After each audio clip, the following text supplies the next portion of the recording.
Yeah, probably in 10 years, more than a half of new vehicle production is electric in the United States.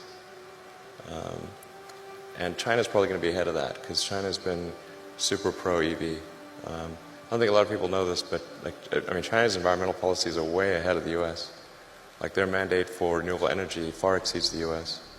I think sometimes people are under the impression that China is either dragging their feet or somehow behind the U.S. in terms of sustainable energy promotion, but they're by far the most aggressive on Earth. It's crazy. I mean, in fact, a coalition of Chinese car manufacturers just wrote the Chinese government to beg for them to slow down the mandate because it's too much. They need to make 8% electric vehicles, I think, next year or in 2 years or something.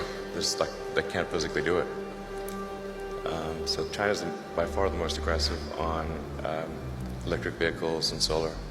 The thing to appreciate about China is just that there's a lot of really smart, really hardworking people there, and they're going to do a lot of great things. This is sort of, independent of Chinese government policy. They're just going to do a lot of interesting things. The thing that will feel pretty strange is that the Chinese economy is going to be probably at least twice as big as the U.S. economy. Maybe 3 times, but at least twice.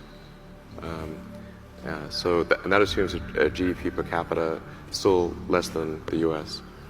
Since they have about 4 or 5 times the population, then it would only require getting to a GDP per capita of half the United States for their economy to be twice the size of ours.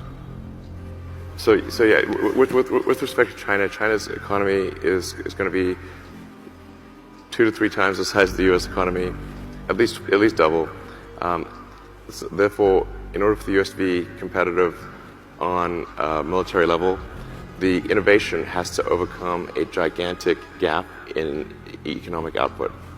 Okay, so in the absence of radical innovation, the U.S. will be militarily second.